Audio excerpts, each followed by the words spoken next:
자, 여러분 안녕하세요. 자, 오늘은 지난 시간에 들이어서 드디어 이제 2단원에 해당되는 부분입니다. 이른바 이제 삼국이 통일되고요. 그 다음에 남북국 시대가 시작되는 그런 상황에 대해서 이야기를 할 예정입니다. 그런데 이제 일단은 삼국이 먼저 통일을 해야겠죠. 근데 이때 당시에 고구려는 바로 중국과 정말 대차게 싸움을 벌이게 되는 모습을 보여주게 됩니다. 바로 오늘은 그 부분부터 먼저 수업을 진행을 하도록 하겠습니다. 자, 지금부터 잘 보도록 하세요. 자, 여러분들 프린트는 1페이지, 교과서는 48, 49페이지, 뭐 잘하면 50페이지까지 이렇게 수업을 들어가도록 하겠습니다. 자, 지금부터 보도록 하겠습니다. 자, 먼저 동아시아의 국제정세의 변화를 보면 다음과 같은 상황이 벌어졌어요. 6세기 말 이후에 동아시아의 국제정세는요, 드디어 상황이 많이 바뀌어지게 됩니다. 즉, 이쪽 지역에는 원래는 남조와 북조로 갈라져 있었다고 했었죠. 근데 이때 당시에 이 남조와 북조가 하나로 합쳐지게 되는 모습을 보여주게 돼요. 그리고서 이 지역에는 처음으로 수라고 하는 나라가 등장하게 되었던 것이죠. 당시 이쪽에 보면은 황허강, 그다음 이쪽에는 양쯔강이 흘러가는 모습을 보여줬던 것입니다. 자, 이렇게 되게 되면서 이 수나라는 주변 지역에게 굉장히 커다란 위협이 되게 됩니다. 이 수나라와 또 한 가지 신라는 한반도 안에서 한강 유역을 차지하면서 중국과 같이 교역할 수 있는 통로를 찾긴 했었어요. 문제는 뭐냐면 이 한강 유역이 옛날엔 백제 땅이었고 옛날엔 또 고구려 땅이었잖아요. 둘 다의 입장에서 봤을 때 이 신라는 정말 적인 거예요. 그러다 보니까 이 고구려하고 백제가 양쪽에서 같이 이 신라를 눌러버리는 샌드위치 하는 모습을 보여주게 됩니다. 때문에 신라는 신라가 국가적인 발전을 이루기 위해서는 반드시 한강 유역을 지켜야 되는데 이 샌드위치를 당하는 그런 상황 때문에 이렇게 공격받는 상황에서 한반도 안에서 형세가 되게 외롭게 되는 상황이 되게 되었었습니다. 거기다가 또 한 가지 백제하고 외는 사실 사이가 좋았었죠. 그 다음에 이때 당시에 수나라의 북부 지역에서는요, 돌궐이라고 하는 유목민족이 굉장히 활발하게 활약을 많이 하고 있었는데 이때 당시에 이 돌궐은 이 고구려와 같이 연결을 해가지고서 있었던 상황이었습니다. 암암리에 신라를 두고서 고구려가 백제가 같이 이 한강 유역을 공격하다 보니까 고구려와 백제가 같이 연결된 상태에서 고구려가 돌궐하고 또 연결되어 있어요. 그 다음에 또 예전에서 선생님이 한번 설명했다시피 백제가 또 외하고 사이가 좋습니다. 자, 이렇게 되다 보니까 자연스럽게 돌궐과 고구려와 그 다음에 백제와 외가 한반도 안에서는 신라를 바로 압박을 하는 모습을 보여줬고, 한반도 바깥쪽에서는 사실상 이 수나라를 이렇게 바로 감싸는 모습을 보여주게 됩니다. 결과적으로는요, 이때 당시에 수나라와 그 다음에 신라는 각각 외로운 형세에 있게 되는 상황이 되었던 것이죠. 뒤집어 얘기한다면 무슨 말이냐, 그렇다고 하면 결과적으로는 수나라와 신라가 같이 손을 잡게 되었을 때 그때는 이들이 서로 이제 이 돌궐, 고구려, 백제, 외 연합군에 저항할 수 있는 저항하는 라인이 만들어지게 된다고 우리가 볼 수가 있는 것이겠죠. 바로 이런 상황을 여러분들이 기억을 해주기 바랍니다. 결과적으로는요, 여기 보다시피 수나라와 신라가 하나의 편을 맞추고 그 다음에 돌궐과 고구려, 백제, 외가 같이 하나의 편을 맞추면서 바로 이런 식으로 이어지는 이른바 십자형 외교가 만들어지게 되었다라고 우리는 얘기를 할 수가 있습니다. 이 십자형 외교 여러분이 반드시 잘 기억을 해주세요. 자, 그런 상황에서 고구려와 수의 전쟁을 보면 다음과 같은 일이 벌어지게 됩니다. 수나라가 전역을 다 통일했어요. 솔직히 본다고 한다면 여러분들, 옛날에부터 고구려가 중국에게 그렇게 고개를 잘 숙이고 다녔던 나라는 아니긴 하지만 수나라가 전국을 다 통일했습니다. 딱 보세요. 수나라가 더 크겠어요? 고구려가 더 크겠어요? 당연히 수나라가 훨씬 더 크죠. 그렇기 때문에 이 수나라는 이때 당시 고구려에게 좀 고압적인 자세로 나옵니다. 그래가지고서 고구려에게 꿇어라 뭐 이런 식으로 얘기를 했던 거죠. 이른바 이제 조공을 바치기를 요구하면서 복속을 해라 라고 요구했는데, 문제는 뭐냐, 고구려가 거기에 대해서 함부로 고개 숙이고 싶은 생각이 별로 없었던 거예요. 자, 이러다 보니까 이때 당시 고구려는 이걸 첫 번째 거절합니다. 뿐만 아니라 선빵을 먼저 날립니다. 바로 고구려의 기마병을 동원해가지고서 수나라의 변경 지역에 있는 지역을 공격을 하게 되는 모습을 보여주게 돼요. 물론 이 공격은 실패합니다. 하지만 수나라 입장에서는 잠잔 사자의 코털을 건드렸다고 생각을 할 만했겠죠. 결과적으로 어떻게 보자면요, 수나라의 문제는 고구려에게 본때를 보여줘야겠다고 생각했었습니다. 때문에 바로 30만 명에 해당하는 대군을 동원해서 실질적으로 고구려를 침공을 했었대요. 문제는 뭐냐면 고구려 침공을 했는데 고구려가 너무 잘 싸운 것인지 아니면은 갑작스럽게 바로 고구려 지역, 이 요동 지역의 대표적인 그런 그 무기 중에 하나죠. 바로 엄청난 추위, 이런 것 때문에 그런지 모르겠으나 이 30만 명의 상당수가 그쪽 갔다가 뭐 동사자도 엄청나게 많았었고 뭐 홍수도 났었고 뭐 이런 얘기가 있게 되면서 결과적으로 이 30만 명의 상당수가 제대로 돌아오지 못한 사람이 많았다라고 얘기할 정도로 이때 당시 수나라가 패배를 하게 됩니다. 자, 이런 상황에서 수나라는 고구려를 당장은 어쩌지 못하는 모습을 보여줬던 것이죠. 근데 이제 이 뒤를 이어서 바로 수나라의 양제가 황제의 자리를 올라가게 됩니다. 뭐 여러 가지 말이 있긴 한데 어쨌든 간에 이때 당시 수양제는 바로 이때 당시에 이 고구려를 공격하기 위해서 여러 가지 준비를 하게 돼요. 예전에 여러분들 기억날지 모르겠지만 역사원에서도 그런 얘기한 적이 있었었죠. 이 수나라는 당시에 남부 지역에서 쌀이라든가 이런 것들이 되게 많이 생산이 되긴 하는데 이것을 육지로 옮겨가기가 너무 힘들었던 겁니다. 그래가지고서 이것을 한 큐에 옮길 수 있도록 정말 삽 들고서 여기서부터 시작을 해가지고서 이쪽까지 다 팝니다. 여러분들. 그리고 또 한 가지 이것을 또 여기 근처까지 또 파요. 자, 그래가지고서 남방 지역에 있는 여러 가지 굉장히 많은 인력과 그 다음에 식량 같은 것을 군량비로 사용할 수 있는 시스템을 만들게 됩니다. 이게 뭐예요, 여러분들? 바로 대우나라고 하죠. 그렇게 해가지고서 모았던 군인들과 그 다음에 식량들 다 모아놓고 그리고 이 수양제는 113만 명에 해당하는 대군을 동원해서 고구려를 침공을 하게 되죠. 자, 그렇게 해가지고서 수양제는 113만 명에 해당하는 대군을 동원해서 고구려를 침공하긴 했는데 문제는 뭐냐면 이때 당시에 이 군대가 출발하는 데만 여러 개월이 걸렸다고 할 정도로 그 정도로 엄청나게 대군이었다고 해요. 근데 문제는 뭐냐면 고구려의 대표적인 가장 중요한 성이라고 볼 수 있는 요동성이라고 하는 성이 있는데 이 요동성이 사실 굉장히 큰 성이거든요, 여러분들. 근데 이 성이 도대체 점령이 안 되는 겁니다. 근데 그도 그럴 것이 이 수양제가 좀 바보 같은 짓도 되게 많이 했었어요. 예를 들면 이런 식입니다. 바로 만약에 요동성이 점령당하기 일보 직전인 상황이 됐다고 한다면 그런다고 한다면 모든 병사들은 절대로 성 위로 올라가지 마라. 즉 황후와 그 다음에 수양제가 스스로 연을 타고서 바로 그 요동성 안으로 들어가도록 하겠다. 뭐 이런 식의 이상한 소리를 막 했던 거예요. 자, 이렇게 하다 보니까 사실상 아무리 요동성을 거의 점령하기 일보 직전인 상황이 됐다고 하더라도 쉽게 점령하기가 어려웠겠죠. 어쨌든 간에 이때 당시에 이 요동성 점령하는 것이 너무 쉽지 않았었기 때문에 이때 당시에 수양제는 한동안 여기에서 버티면서 열심히 요동성을 계속해서 공격을 했습니다. 그리고 얼마 후에 어떤 일이 벌어졌냐, 드디어 요동성에서 더 이상은 버틸 수가 없게 된 거예요. 그래가지고서 이때 당시에 요동성 쪽에서 갑자기 성문이 쫙 하고 열리더니 하얀색 백기를 들고서 이 수양제에게 전할 말을 전달하러 온 사람이 있었던 것입니다. 그 사람 말 딱 들어보니까 뭐라고 얘기했냐면 이 사람은 이때 당시에 수양제에게 요동성이 바로 폐하께 항복을 하려고 합니다. 그런데 문제는 뭐냐, 성내에선 지금 현재 항복을 반대하는 사람들이 있기 때문에 일단은 그 사람들을 처리하거나 혹은 설득을 하는 시간이 필요합니다. 그러니 한 얼마 동안의 기간 동안만 좀 공격을 하지 말아주세요 라고 얘기합니다. 그래가지고 수양제는 진짜 요동성이 항복을 하는가 보다 라고 생각을 해가지고서 일단 알겠다라고 얘기했었어요. 근데 문제는 뭐냐, 이상하게 어디선가 벽돌 부시거나 아니면 무슨 건물 만드는 것 같은 이상한 소리가 자꾸 들리는 거예요. 그리고 얼마 후에 드디어 해당된 그 날짜가 되었을 때 수양제는 바로 사람을 시켜가지고서 고구려에게 왜 니네들 항복 안 하니? 라고 물어보게 했다고 합니다. 그런데 이때 당시에 고구려 쪽에서는 대답 대신 화살만 날라왔던 거죠. 무슨 말이냐, 사실 가짜로 항복하고 바로 그 기간 동안에 열심히 성벽을 더 잔뜩 잘 쌓아놓은 겁니다.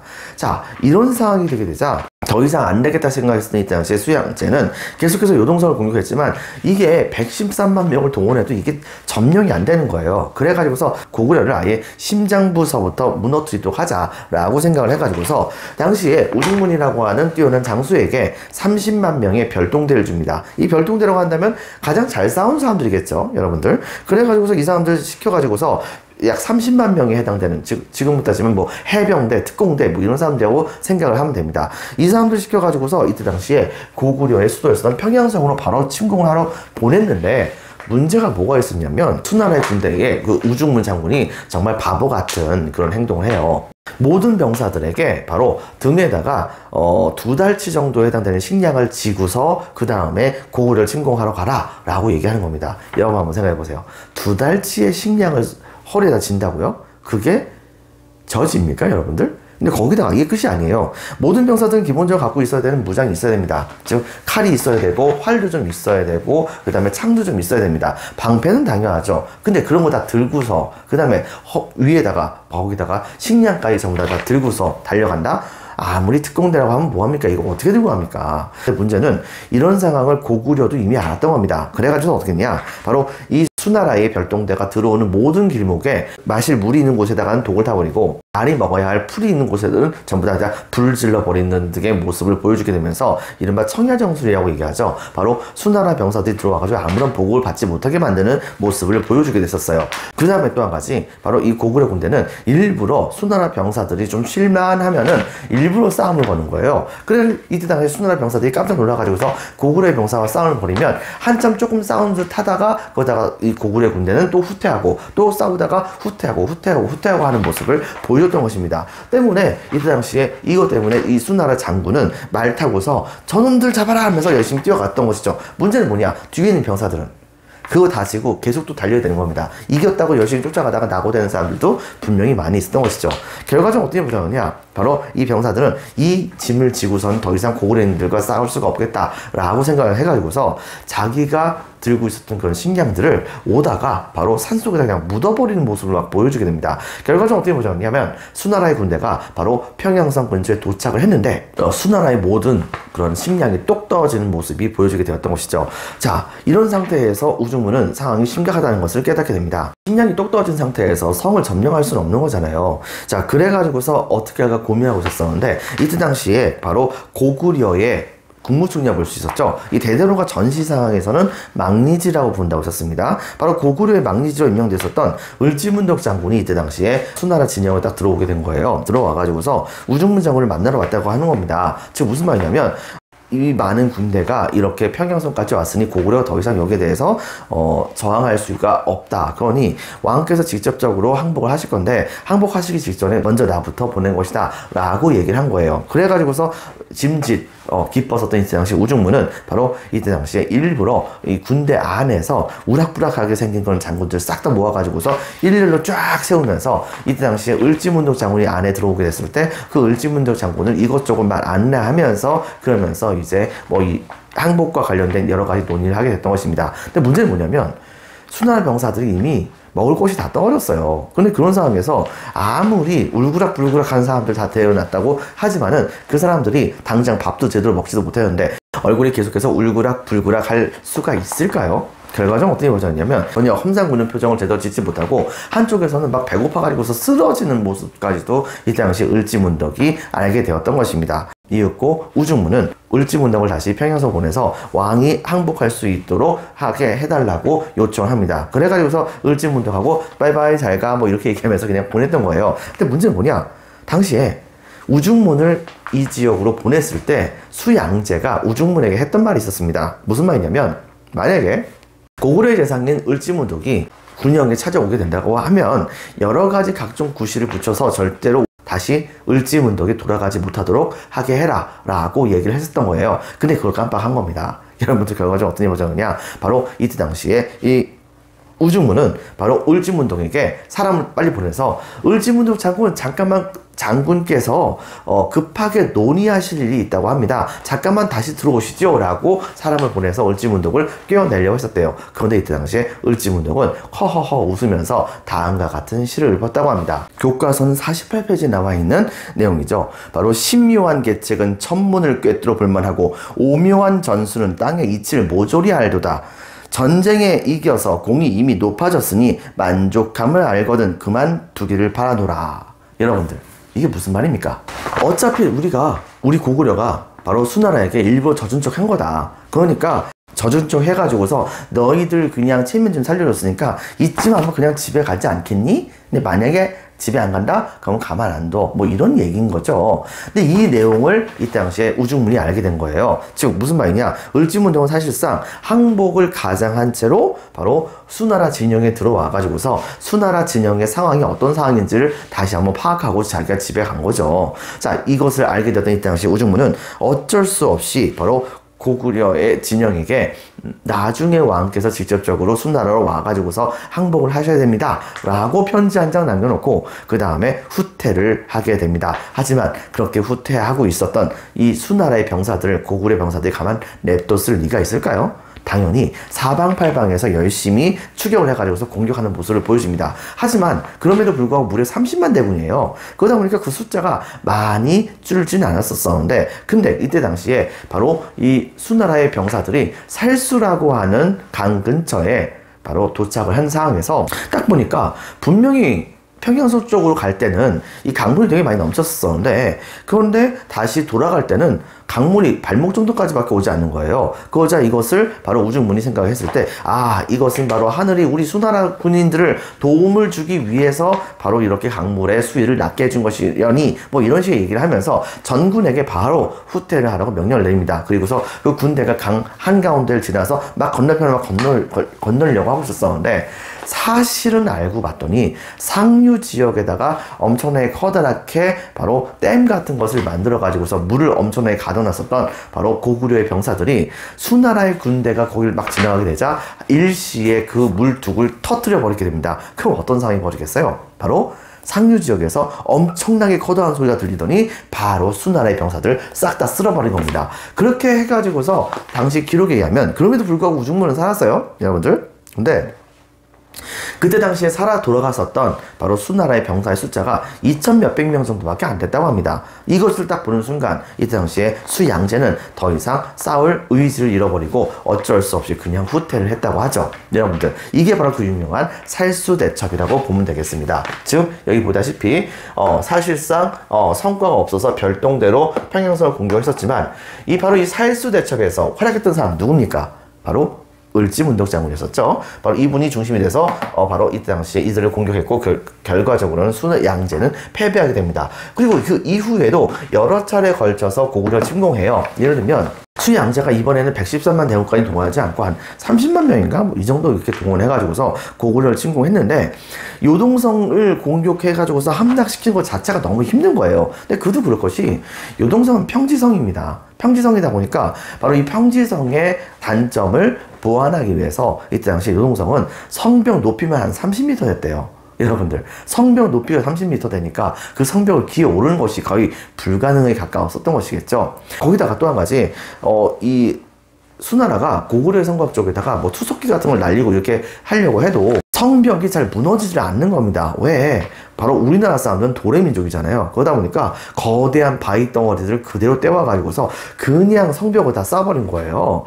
그것도 이제 화강암 같은 것을요. 이렇게 되다 보니까 잘 부서지지 않는 거죠. 그러다 보니까 이때 당시에 자기네들이 갖고 있던 투석기 이런 것들이 별로 그렇게 효용성이 없다는 것을 수나라 사람들이 또 알게 되는 문제점이 있었던 것이죠. 자, 이렇게 됐기 때문에 결과적으로 어떻게 벌어졌었냐면, 바로 이 수나라의 군대가 와가지고서 요동성을 공략을 하게 되었고, 요동성 공략하는데도 시간 너무 오래 걸립니다. 그래서 약간 요동성 이제 함락 좀 해볼까라고 생각하고 있었는데, 그런데 갑자기 어떤 일이 터지게 되느냐, 바로 수나라 내부에서 양형감이라고 하는 사람이 반란을 일으키게 돼요. 그것 때문에 이 반란을 진압을 해야겠다는 생각에 수양제는 어쩔 수 없이 형식적인 항복만 받고 일단 돌아갑니다. 돌아가서 그 반란을 일단 진압을 하죠.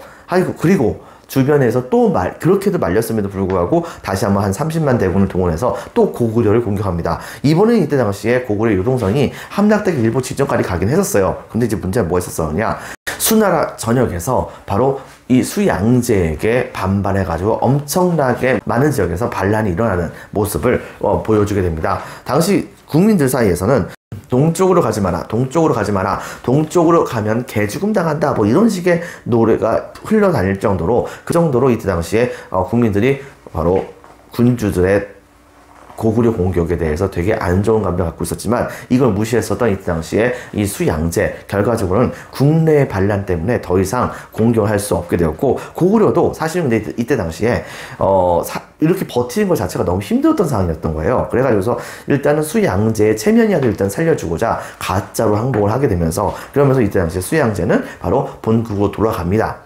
그렇게 하고서 나머지 다른 지역에서 일어났었던 여러 가지 반란들을 진압을 하려고 했었죠. 문제는 뭐냐, 진압을 하려고 했었었는데 반란의 규모가 너무 커진 거예요. 결과적으로 어떤 일이 벌어졌냐면, 수양제는 바로 더 이상의 전쟁을 하지 못하고 나중에 부하들의 반란으로 인해서 바로 죽임을 당하는 모습을 보여주게 됩니다. 여기 보다시피 고구려가 승리하게 되었고, 이 수양제는 지나친 국력 소모를 했던 점과 내란으로 결과적으로 멸망의 지경에 이르게 되었던 것이죠. 공격하다가 망한 거예요, 결과적으로. 여러분들, 이번엔 그 뒤를 이어서 이제 당나라가 등장하게 됩니다. 바로 이 수양제의 어머니 쪽, 사촌 쪽에서 해당됐었던 이연이라고 하는 사람이 당이란 나라를 세우게 되죠.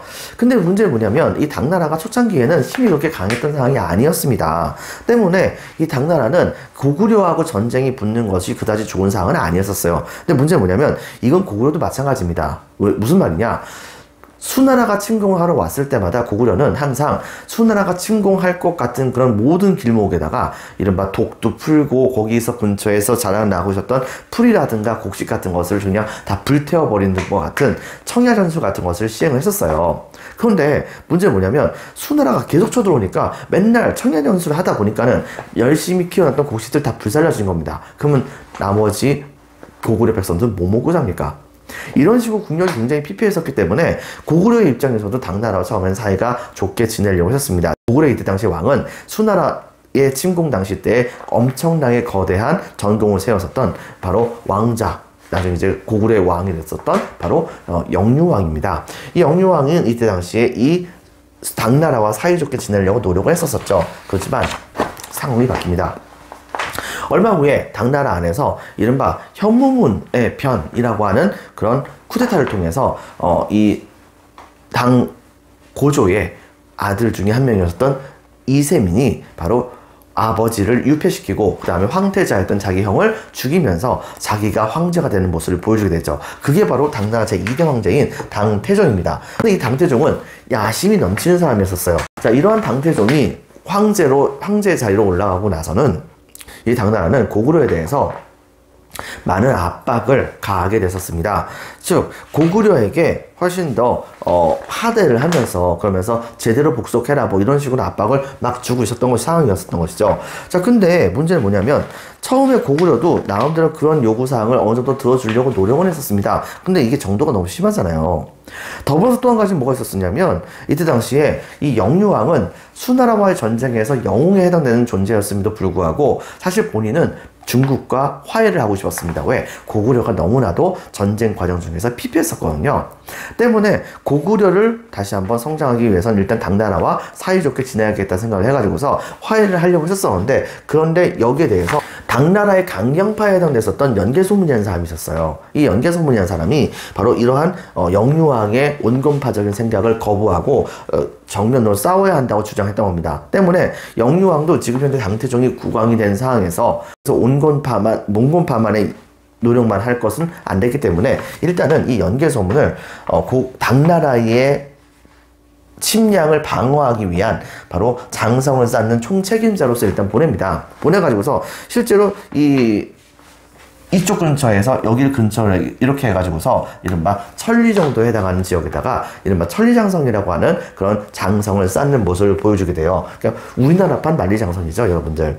자, 그렇게 했는데 문제는 뭐냐면 이 연개소문이 너무 힘이 센 겁니다. 그래가지고서 이때 당시에 이 영유왕은 안 되겠다, 쟤부터 확실히 밟아줘야겠다 생각을 해가지고서 당시에 이 연개소문을 암살을 하려고 했었어요. 그래가지고서 어느 날 잔치 같은 걸 벌였을 때 연개소문을 초대한 다음에 자객을 숨겨가지고서 연개소문이 거나게 취했을 때 연개소문의 목을 자르려고 했었는데 문제는 뭐냐, 연개소문이 미리 알아버렸습니다. 오히려 이 연개소문은 그 자객들을 다 죽여버리고 심지어는 영유왕까지 죽여버린 다음에 영유왕의 동생이었었던 사람을 고구려의 왕으로 세우게 됩니다. 그 사람이 바로 누구냐면 고구려의 마지막 왕이었었던 보장왕이었었고, 사실상 이 보장왕은 그냥 꼭두각시였던 거죠. 결과적으로 여러분들 이 연개소문은 고구려의 실질적인 권력자여서 망리지보다도 더 높은 대망리지라고 하는 그런 새로운 자리까지 만들면서 사실상 고구려를 독재해가지고서 통치하는 모습을 보여주게 되었던 것이죠. 그리고 당나라에게 강경한 정책을 열심히 펼치게 됩니다. 하지만 이것은 어쨌든 간에 당나라에겐 되게 좋은 구실이었었어요. 왜냐, 어쨌든 간에 당나라와 사이좋게 지내자고 얘기했었던 바로 온건파에 해당됐었던 영유왕을 하극상이죠. 신하였던 연개소문이 죽였다는 것은 잘못된 것이다 라고 하면서 바로 이 동아시아 지역의 제대로 된 질서를 위해서 존재하는 이 당나라가 봤을 때 고구려의 잘못된 점을 혼내줘야겠다라는 명목으로 당시에 이 당나라가 대규모의 침공을 이때 당시에 벌이게 됩니다. 하지만 말은 건 거고 실질적으로는 이때부터 이미 옛날부터 이 당나라는 고구려를 침략할 마음이 이미 있었던 것이죠. 자, 그래가지고서 이때 당시 당나라가 일설에 의하면 한 30만 명 정도에 해당하는 군대를 동원해서 고구려를 공격합니다. 아니 선생님, 수나라는 무려 113만 대군을 동원해서 고구려를 공격했는데 공격이 실패했잖아요. 근데 당나라가 30만 대군을 동원했다고 하더라도 고구려가 그렇게 쉽게 당할 수가 있겠습니까? 라고 여러분들이 질문할 수도 있어요. 자, 그렇긴 한데 문제는 뭐냐? 수나라의 그런 군대는 상대적으로 좀 전쟁에 약간 좀 덜 익숙했었던 군대라고 볼 수 있어요. 그 다음에 사기도 높은 편도 아니었고 그들을 활용하고 있었던 바로 이 수양제 자체도 그다지 전략적으로 뛰어난 사람은 아니었던 것이죠. 근데 여기 보이는 바로 이 당태종의 경우에는 그것이 아니었습니다. 이 당태종의 경우에는 바로 수나라가 망하고 나서 여러 군벌들이 들고 일어났었을 때 그 군벌들을 진압하는 과정 중에서 많은 공로를 세웠었던 뛰어난 장군 출신에 해당되는 사람이었어요. 거기다가 그때 당시 끌고 갔던 군대들은 그 모든 내전을 박살내면서 그러면서 많은 군사적 경험을 쌓았었던 최고의 엘리트 군대였단 말입니다. 근데 그 군대를 30만 명이나 동원해서 이때 당시 고구려를 공격했으니 고구려도 여기에 대해서 제대로 된 대항을 좀 하기가 어려웠던 측면이 있었습니다. 즉 수양제가 무려 3번에 걸쳐 가지고서 공격했지만 끝끝내 점령하지 못했던 요동성. 그런데 이때 당시에 이 요동성은 순식간에 당태종에 의해서 함락을 당하는 모습을 보여주게 돼요. 자, 이런 상황이 되게 되자 이거 아무래도 안 되겠다 싶었었던 이때 당시에 연개소문은 육지로 무려 한 15만 명 정도에 해당하는 대군을 동원해 가지고서 이들을 막기 위해서 군대를 파병하는 모습을 보여주게 됩니다. 하지만 이때 당시에 당태종은 처음에는 모든 병사들이 좀 더 두려워했었던 측면이 있었으나 이때 당시에 이 고구려의 공격을 어떻게 잘 막아내 가지고서 오히려 반격을 가해서 고구려의 총대장을 사로잡아 자기의 부하로 삼는 전까지 올리게 되는 모습을 보여주게 되었다고도 볼 수 있어요. 결과적으로는 이때 당시에 이 고구려의 요동 방어선 일부가 뚫리게 된 거죠. 뚫리게 돼 가지고서 이 당나라의 군대는 그대로 고구려의 수도인 평양성으로 갈 수가 있었었는데 문제는 뭐냐면 제 두 번째 방어선으로서 이때 당시에 여기 안시성이라고 하는 성이 있었던 겁니다. 이 성이 작은 성이 아니에요. 성 안에 살고 있는 사람들의 숫자가 거의 한 10만 명이 넘었습니다. 그러다 보니까 이렇게 들어가게 됐을 때 만약에 안시성에서 군대를 동원해가지고서 여기를 공격하게 된다고 한다면 생각보다도 점령한 그런 성들이 몇 개 많지 않은 상황에서 그런 상황에서 이곳을 공격당하게 되었을 때 이때 당시에 이 안으로 들어왔었던 당나라의 군대는 보급로를 끊기게 되는 겁니다. 보급로를 끊기게 된다고 한다면 먹을 것이 없게 되는 것이고 먹을 것이 없게 된다고 한다면 우리나라에 들어오는 모든 당나라 군대는 전부 다 굶어 죽게 될 거 아니에요. 그래가지고서 이거 안 되겠다 싶었던 이때 당시에 이 당태종은 처음에는 평양성으로 직방을 갈까 생각을 하다가 좀 더 안전하게 가자라고 생각을 해가지고서 바로 이 안시성을 먼저 공격을 하기로 마음을 먹게 되죠. 그래가지고서 안시성을 공격하러 갔던 겁니다. 자, 근데 이제 문제는 뭐냐? 안시성 성주가 생각보다 좀 만만한 사람은 아니었어요. 일설에 의하면 야사기는 한데 야사에서는 안시성 성주의 이름이 양만춘이다 라고 얘기를 하고 있지만 실제로는 그 사람이 진짜 양만춘인지 현재까지 우리는 제대로 알 수 있는 사항은 아닙니다. 자, 그런데 기록에 의하면 당시에 이 안시성은요, 성이 있으면, 이 성은 단면도로 본 거예요, 여러분들. 성이 이렇게 있으면 성 밑에다가 커다란 물로 채워진 해자를 이렇게 깔아놨답니다. 그렇게 해가지고서 여기다 사다리 같은 거 걸지 못하게 만들었대요. 그런데 당태종 입장에서 본다고 한다면 바로 이것을 어쨌든 간에 메꿔야 그래야 여기를 점령할 수 있을 거 아닙니까? 그래서 당태종이 여기 도착한 다음에 성 안에서 비오듯이 화살이 쏟아지는 것에 두려움을 겪었었던 병사들이 함부로 앞에 나가가지고 이 흙더미를 들고 와서 이 해자를 메우려고 하는 생각을 하지 않게 되자 일부 보호하는 병사들을 대동한 다음에 자기가 직접적으로 전군 30만 명이 보는 앞에서 자기가 직접 흙더미를 지고서 달려가가지고서 여기다가 흙더미를 던져 넣는 모습을 보여주게 됩니다. 그리고선 모든 병사들에게 그렇게 흙더미를 갖다 넣고 오는 그런 사람들에게 커다란 상을 내겠다 뭐 이런 식의 얘기를 한 거예요. 문제는 뭐냐면 30만 대군이 보고 있는 앞에서 황제가 직접 나가가지고서 여기서 흙더미를 던져 넣습니다. 얼마나 멋있어요. 그러다 보니까 이것에 충격 먹었었던 이때 당시에 당나라 군대는 30만 명이 한꺼번에 등에다 흙더미를 지고서 달려가가지고 순식간에 이 안시성의 해자가 바로 다 메꿔지는 모습을 보여주게 됐던 것입니다. 그래가지고서 이제부터는 이제 이 안시성을 쉽게 점령을 해야겠다는 생각했던 당태종 정말로 치열하게 바로 이 안시성을 공격을 하게 됐었어요. 근데 안시성이 생각보다 방어를 너무 잘하는 겁니다. 공격을 해가지고 일부 성을 무너뜨리면 그러면은 그 다음 달에는 그것보다 더 높게 성벽을 쌓아요. 여러분들. 그러다 보니까 올라갈 수 있는 방법이 없는 거예요. 그래가지고서 정말 이 당태종은 여러 가지 수단을 씁니다. 근데 별별 짓을 다 해도 안 되니까 정말 최후의 수단에서는 어떻게 썼느냐. 안시성 옆에다가 거대한 흑산을 쌓는 거죠. 여러분들.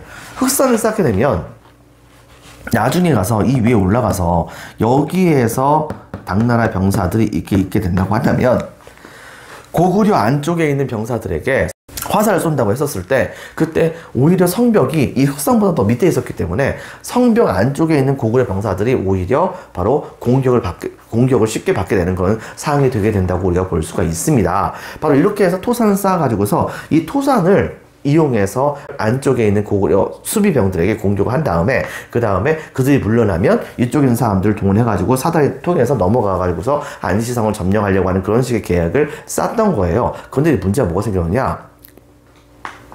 이게 도대체 왜 무너졌는지는 도무지 알 수 없습니다. 갑자기 토산을 완공한 다음에 전군을 동원해서 이제 공격만 하면 되는 그런 상황이 되었을 때 그때에 갑자기 그날 밤 토산의 일부가 무너진 거예요. 무너져가지고서 이게 그냥 무너진 게 아니라 성벽까지 일부를 허물어뜨릴 정도로 무너지게 된 겁니다. 문제는 성벽까지 허물 정도로 무너지게 됐으니까 여기서부터 이 성벽까지 이렇게 길이 만들어지게 된 거잖아요. 그렇게 되자 이때 당시 고구려 병사들이 어떻게 했냐면 바로 그 틈을 이용해 가지고서 이 위에는 생각보다 적은 숫자에 해당되는 바로 당나라 병사들이 지키고 있었거든요. 그런데 고구려 병사들이 이걸 습격을 해가지고 오히려 이 토산까지도 전부 다 점령을 해버리는 모습을 보여주겠던 거예요. 몇십 일에 걸쳐 가지고서 이 토산을 쌓았는데 하루아침에 이 토산이 고구려 병사들에게 점령당합니다. 여러분들 이렇게 되다 보니까 이때 당시에 당태종 정말 열받을 수밖에 없어요. 왜냐? 고구려에는 계속해서 지금 현재 당태종의 군대가 집에 가야 할 시간이 점차 다가오고 있던 상황이었습니다. 바로 고구려 최강의 무기를 할 수 있는 겨울철이 오고 있었거든요. 만주 지역에서의 그 겨울철이라고 하면 어느 정도냐면 말을 타고 가잖아요. 여러분들 말을 겨울철에 타고 가다가 말이 만약에 땀을 흘리면 바로 유목민들은 바로 그 말의 땀을 닦아줘야 된답니다. 안 닦아주게 되면요 그 말의 땀들이 전부 다 얼어가지고서 이 얼은 것 때문에 말이 전부 다 얼어 죽는데요.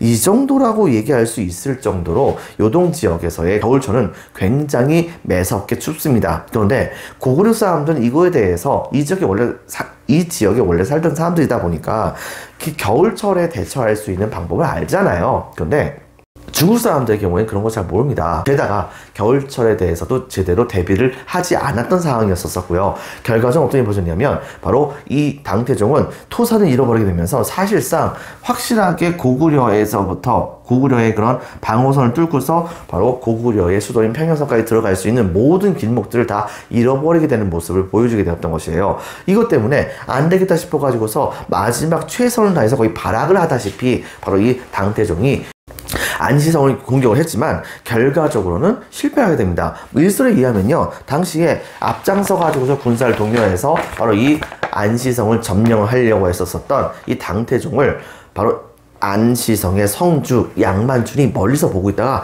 그쪽을 향해서 화살을 쫙 하고 당겼대요. 그래서 이것을 팍 하고 놓는 순간 그쪽에서부터 화살이 쭉 하고 날아오더니 당태종의 한쪽 눈을 팍 하고 맞춰버렸다는 건 얘기가 있습니다. 결과적으로 어떻게 보자느냐 당태종은 더 이상 전쟁을 수행할 수 없는 상황이 됐던 것이죠. 결과적으로는 이 당태종은 그냥 집에 갈 수밖에 없었습니다. 군대도 제대로 남기지도 못하고요. 그래가지고 후퇴하게 됐을 때 당태종의 입장에서는 글쎄요 자격지심인지는 모르겠으나 당시에 요동성 성주에게 바로 정말 나를 상대로 해서 잘 싸웠다라는 명분으로 비단등과 같은 여러 가지 선물을 남겼다고 합니다. 보내줬다고 해요. 그리고서 당태종이 딱 지나가고 있었을 때 기록에 의하면 바로 요동성 성주는 성벽 위에 올라가 가지고서 떠나가는 당태종을 향해서 잘가 뭐 이렇게 표시를 했다고 합니다. 여러분들 하지만 그게 끝이 아니에요. 이때 당시에 이 안시성에서 나왔었던 당태종은 본국으로 돌아가고 있었을 때에 그것을 그냥 냅둘 고구려의 군대가 아니었던 거죠. 바로 요택이라고 불리는 뻘밭 같은 그런 곳들이 있었었는데 이 지역을 중심으로 해가지고서 고구려의 그 전군이 당태종의 군대를 뒤에서부터 공격해 오는 모습을 보여주게 됩니다. 이것 때문에 이때 당시에 바로 당태종은 하마터면 자기가 죽을 뻔했어요. 거기서 죽을 뻔했다가 나중에 바로 황태자가 이 당태종을 구원을 해주러 왔었기 때문에 간신히 살 수가 있었다고 합니다. 그렇게 해가지고서 결과적으로는 당태종은 고구려 침공에 실패를 하게 됩니다.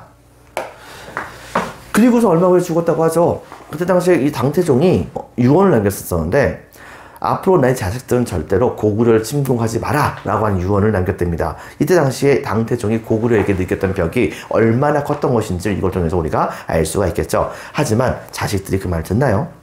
이후 두 차례에 걸쳐 가지고서 고구려를 실제로 침공합니다.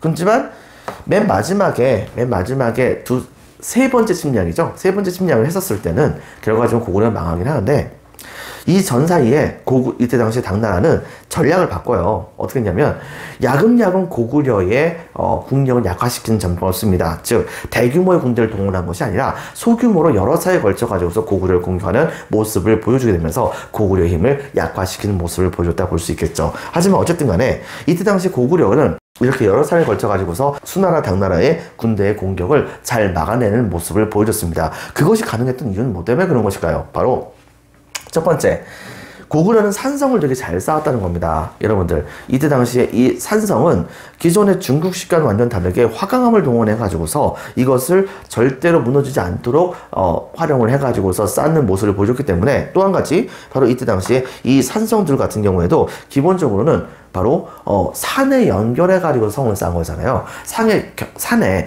경사도를 이용해 가지고 성을 쌓았던 곳이기 때문에 바로 이 성벽 자체를 무너뜨리기도 너무 힘들 뿐더러 이것을 점령하는 것도 쉬운 것이 아니었습니다.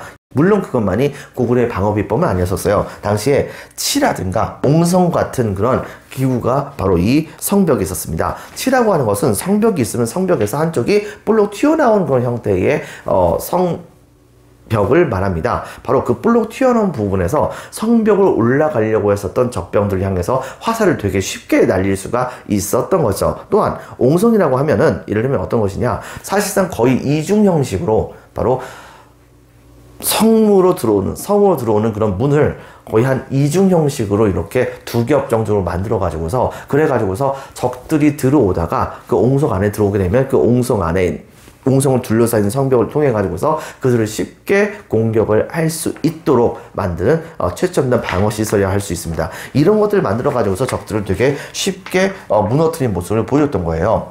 거기다가 또 한 가지, 바로 이때 당시 고구려는 천리장성을 쌓았다고 했었잖아요. 그 천리장성은 바로 여러 개의 성들이 있습니다. 비사성이라든가 요동성이라든가 뭐 계모성이라든가 같은 그런 성들을 다 이은 다음에 하나의 성이 점령당하게 된다고 한다면 주변의 성들이 같이 양쪽에서 이것을 도와줘 가지고서 공격해 가지고서 회복하려고 하는 모습을 보여주는 그런 형식의 집단 방어 체제를 이때 당시에 만들어 가지고 쉽게 바로 적들에게 이 성들이 넘어가지 않도록 만드는 시스템을 구축을 했다 볼 수 있겠죠. 거기다가 고구려의 바로 강력한 무력도 우리가 절대 빼놓을 수가 없습니다. 즉 강인한 군사력을 말했으니 계마구사 같은 경우에도 교과서에도 나와 있죠, 여러분들. 이런 계마구사 같은 경우에도 온몸을 전부 다 철갑옷으로 두른 다음에 말 전체도 전부 다 철갑옷으로 두른 거예요. 그러다 보니까 화살을 완벽하게 정면을 맞는 것이 아닌 이상은 바로 이때 당시에 고구려의 계마구사들은 절대 죽지 않습니다. 말 그대로 공포의 대상이라 볼 수 있겠죠. 그 정도로 강력한 고구려의 상부 정신을 우리가 생각을 해볼 수 있고요. 더불어서 그런 철갑옷들을 만들 수 있는 고구려의 수준 높은 제철 기술도 고구려가 수나라와 당나라에게 승리하게 됐었던 하나의 요소로서 작용했다고 우리가 볼 수가 있는 것이겠죠. 결과적으로 이런 고구려는 한 가지 의의가 있습니다. 바로 중국으로부터 한반도를 지킨 방파제의 역할을 했다는 것이죠. 실제로 이때 당시에 만약 고구려가 망했다고 생각을 해보세요. 신라는 아직까지 제대로 삼국을 통일할 수 있는 준비가 되어 있는 상황이 아니었습니다. 그리고 수나라와 당나라가 고구려를 멸망시켰다고 한다면 그 힘이 굉장히 많이 남아동 상태에서 남쪽에 있는 백제와 남쪽에 있는 백제와 신라를 쉽게 점령할 수도 있었을 거예요. 그렇기 때문에 이때 당시에 이 신라도 군대를 동원해서 고구려를 공격하긴 했었지만 문제는 생각보다 너무 그렇게 강력하게 공격했던 것도 아니었습니다. 백제는 오히려 고구려 편을 들어가지고서 오히려 이제 중국 세력과 동맹이라고도 볼 수 있었던 신라를 공격하는 모습을 많이 보여주기도 했었고요. 자, 이렇게 되기 때문에 결과적으로는 백제와 신라와 같은 나라들이 무사할 수 있었던 방파제 역할을 확실하게 했었다라고 하는 것을 우리가 생각을 해볼 수가 있습니다. 이런 점 여러분들 반드시 기억을 해주기 바랍니다. 자, 그 다음에 두 번째는 바로 프린트. 이 페이지에 나와 있는 삼국 통일전쟁에 대해서 간단하게 얘기할게요.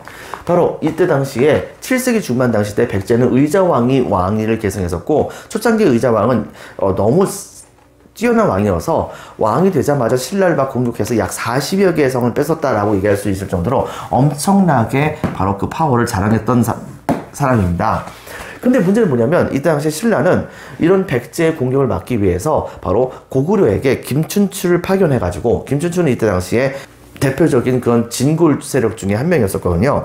거의 가장 이제 성골과 가까운 진골이었었는데, 이때 당시에 성골이 이젠 더 이상 존재할 수 없는 상황이 됐기 때문에 선덕여왕, 진덕여왕 같은 사람이 이제 왕위를 계승하는 상황이었기 때문에 아마도 다음 때 왕위를 계승할 수 있을 만한 사람이었어요. 굉장히 비중이 높았던 사람이었죠. 근데 이 사람을 이때 당시에 고구려로 파견해가지고서 구원병을 요청합니다. 하지만 연개성은 오히려 이 김춘추를 가둬요. 그리고서 뭐라고 얘기했냐면 바로 한강 지역에 있는 영토를 고구려에게 다시 반환해라, 이렇게 얘기를 한 거예요. 근데 이때 당시에 김춘추는 이것을 승낙을 할 수가 없잖아요. 그래가지고서 감옥에 그냥 갇혀 있었을 때, 그때에 바로 이 뇌물을 써가지고서 연개소문의 부하에게 나갈 수 있는 방법을 물어봤고, 이 결과 이때 당시 연개소문의 부하는 가짜로 연개소문에게 한강 이북의 영토를 주겠다고 뻥을 쳐라, 이런 식으로 별주부전이라고 여러분 알죠? 여러분들 용궁에 토끼가 거북이 믿고서 용궁에 갔다 왔었던 사연이 있는 그런 이야기, 바로 이것을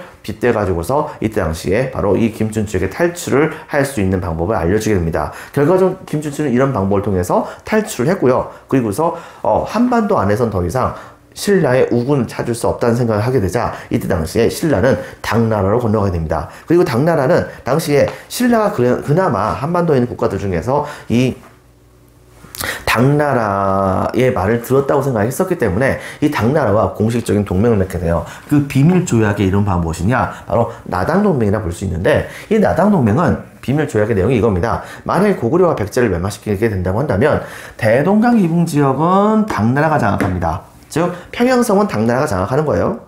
하지만 그 평양성 바로 밑에 흘러가는 게 대동강이니까 대동강 이남 지역은 신라가 차지하기로 약속을 하는 모습을 보여주게 됩니다. 그리고서 본격적으로 전쟁을 벌이려고 하는 모습을 보여줬었죠. 이후의 이야기는 다음 시간에 하도록 하겠습니다. 지금부터 한번 살펴보도록 할게요. 여러분들 프린트 바로 1페이지에 보면 다음과 같습니다. 먼저 1번 고구려와 수당 전쟁을 보면은 첫 번째, 자 동남 1번 별표 하나, 자 중국 박스, 자 남북조 시대를 빈칸에 적겠습니다. 수가 통일 밑줄, 자 한강 유역 박스, 신라가 차지하며 연합 동그라미. 그래서 이 신라와 그 다음에 수나라가 동쪽과 서쪽에 있잖아요. 그래서 이것을 동서세력 이렇게 얘기를 하고요.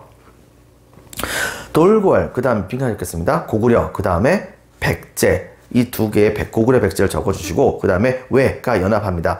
대체로 본다고 한다면 돌궐이 가장 북쪽에 있고 그 다음에 그 밑에가 고구려, 그 밑에가 백제, 그 밑에가 왜니까 바로 이 돌궐, 고구려, 백제, 왜가 연합해서 바로 남북 세력을 이루어서 이 동서 세력과 대립을 하는 그런 형태가 사실상 남북 세력과 그 다음에 동서 세력이 같이 대립하는 모습을 보여줬다 보니까 이런 형태의 외교를 읽어서 우리는 십자가 닮았다고 해서 십자형 외교라고 얘기를 하죠. 자, 이걸 기억해 주기 바라고요. 십자형 외교 박스. 자, 고구려와 수와의 전쟁에서는 다음과 같습니다. 배경에선 자, 수가 고구려의 복속을 요구했고 동남 1번. 자, 고구려의 거절. 그 다음에 수의 요소지방 선제 공격. 자, 별표 1개. 자, 수 문제. 빈칸에 적겠습니다. 수 문제. 수의 30만 대군이 고구려 침략. 밑줄 치겠습니다. 자연재해 등으로 실패. 수의 양제의 칭이 별표 2개. 자, 113만 대군을 이끌고 양제가 직접 침공. 밑줄 쫙. 그 다음에 오른쪽에 우중문을 시켜 별동대로 평양성 공격 30만. 하지만 빈칸에 적겠습니다. 살수대첩 박스. 여기에서 을지문덕의 패배. 그 다음에 오른쪽 끝에 여러 차례 침공했으나 모두 실패. 거기 밑줄 쳐주세요. 결과에선 별표 2개. 동남 1번 고구려의 최종 승리. 동남 2번 수는 고구려와의 전쟁으로 지나친 빈칸에 적겠습니다. 국력 소모. 그 다음에 내란 발생으로 멸망. 거기까지 밑줄 쳐줍니다. 그 다음에 별표 2개 반. 동남이 3번 고구려와 당의 전쟁에선 첫 번째 배경 당의 외교 정책이 밑줄 치겠습니다. 초기 친선 관계. 그러다가 다음 줄에 동남 1번 당태종 빈칸 적겠습니다. 당태종. 당태종 즉위 후 고구려 악박 밑줄 다음 줄에 동그라미 2번 천리장성 축조 당나라의 공격에 대비하기 위해서입니다. 그 동그라미 3번 연개소문. 연개소문의 정변 대당 강경파였던 연개소문이 영유왕을 죽이고서 권력을 잡게 되죠. 자, 별표 2개. 전개 과정에서는요. 빈칸이 적겠습니다. 연개소문. 연개소문의 정변을 보실 밑줄 당태종의 침공 박스. 그래서 초기에는 요동성과 백암성 같은 것을 점령했습니다. 그렇지만 다음 줄에 밑줄 치겠습니다. 빈칸 안에 들어갈 말은 안시성. 안시성 싸움에서 패배. 안시성 싸움 박스. 그래가지고서 실패. 동그라미. 이후 지속적인 공격도 역시 실패를 하게 되죠. 세 번째 가서야 성공을 하게 되죠. 자, 승리의 원인 별표 하나. 동그라미 1번 고구려의 견고한 성과 방어체제. 바로 빈칸에 들어갈 말은 산성. 그 다음에 두 번째, 효율적인 방어 시설이었던 옹성과 치 등을 우리가 볼 수 있고요. 그 다음에 세 번째, 바로 성과 성을 연결한 집단 방어 체제, 이것을 볼 수가 있습니다. 그 다음에 고구려가 외세를 막을 수 있었던 가장 큰 이유 중에 하나는 동그라미 2번, 바로 강인한 군사력을 볼 수 있습니다. 대표적인 예가 바로 계마무사가 여기에 포함되어 볼 수 있겠죠. 계마무사. 바로 프린트 2페이지에 거기에 역사 탐구에도 나오죠. 자, 동그라미 3번, 수준 높은 제철 기술, 제철. 적겠습니다. 어입니다. 수준 높은 제철 기술 등의 그런 특징이 있었다. 그 다음에 의의에서는 수와 당으로부터 한반도를 지켜낸 빈칸을 적겠습니다. 방파제 역할, 방파제 역할에다 박스 쳐주기 바랍니다. 그 다음에 2번, 삼국통일전쟁에서는 동그라미 1번, 나당동맹의 체결에서 첫 번째 동그라미 1번, 7세기 중반 백제의 지속적인 공략과 동그라미 2번, 고구려가 신라의 지원 요청을 거절했다는 점이 있었습니다. 김춘주가 갔었지만 오히려 김춘주를 잡았었죠. 그러다가 결과적으로는 별표 1개 반 나당 동맹이 맺어집니다. 동그라미 1번 빈칸에 들어갈 말 김춘추. 김춘추를 파견해 고구려 공략에 실패한 빈칸에 적겠습니다.